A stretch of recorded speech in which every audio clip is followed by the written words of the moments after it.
Shabbat Tov tout le monde, j'espère que vous avez passé un bon Shabbat, vous avez pris des forces pour la nouvelle semaine. C'est le Shabbat qui est la bracha pour toute la semaine.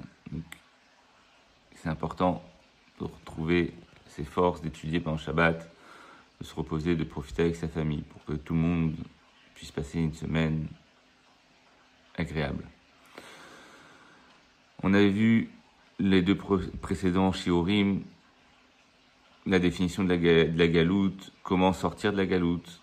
Maintenant, avoir l'importance de cette conscience d'Akadosh Baruch Hu. Pourquoi c'est aussi important d'avoir la conscience d'Akadosh Baruch Hu pendant la galoute. Comme on a dit la semaine dernière, la première halakha du Shulchan Aruch qui dit qu'il faut se réveiller pendant la nuit pour réveiller le matin, c'est un signe, c'est une parabole.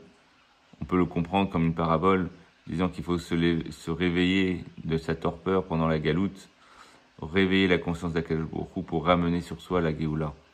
Ça veut dire quoi tout ça?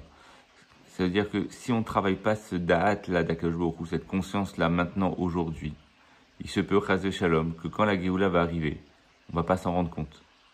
On va pas la vouloir, on va pas la désirer, parce qu'on va pas la comprendre. Ça veut dire quoi? Imaginez-vous ceux qui étaient en Égypte. On dit que 4/5 du peuple n'est pas sorti d'Égypte parce qu'ils ne désiraient pas la Géoula. Ça veut dire qu'ils n'ont pas fait sur eux ce travail-là de da'at. Ils n'ont pas vu en Moshe le libérateur. Ils n'ont pas vu les miracles, ils n'ont pas voulu voir les miracles d'Akadosh Baruch Hu. Ça veut dire que si on n'est pas préparé spirituellement à cette conscience d'Akadosh Baruch Hu, on peut passer à côté de toute la Géoula. Et ne pas être conscient de ce qui se passe, ne pas comprendre. Alors c'est vrai que les Midrashim, on nous dit, les tzadikim nous disent que cette galoute, la galoute la délivrance finale, la Géoula finale n'est pas comme la Géoula de Mizraïm, d'Égypte, et qu'on sera tous libérés, même celui qui ne veut pas. Mais celui qui n'a pas ce da'at-là, il va pas comprendre. Il va pas comprendre ce que le Mashiach va nous dire. Il va pas comprendre ce que Hachem veut. Et il va être un petit peu déçu de la Géoula, chas v'shalom. Et il va lui falloir du temps pour comprendre, pour s'adapter à ce nouveau mode de vie qu'il va y avoir.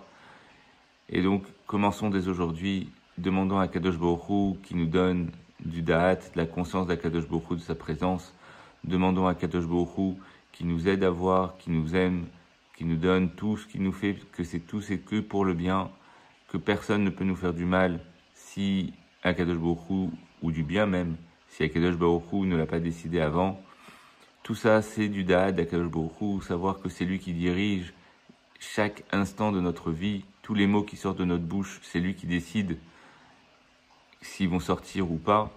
Et pareil, pour celui qui écoute un discours, Hachem, c'est lui qui décide si les mots vont percuter ou vont pas percuter. Donc il faut demander à Kadosh Baruch Hu de nous donner cette conscience que c'est lui qui décide tout et que tout ce qui nous arrive, c'est pour le bien. Si on a dit des choses qui n'ont pas été entendues, ça aussi c'est pour le bien, ou ainsi de suite. Si on a fait une chose, même si ça s'est pas terminé aussi bien qu'on le pensait, c'est aussi pour le bien, mais on sait pas, on voit pas le bien, mais on sait qu'il y a du bien. Et dire à Kadosh Baruch Hu, même dans l'épreuve, Hachem, je ne comprends pas ce qui se passe. Je sais que c'est toi qui diriges tout. Je ne comprends absolument rien, mais je sais que de cette épreuve-là va sortir du bien.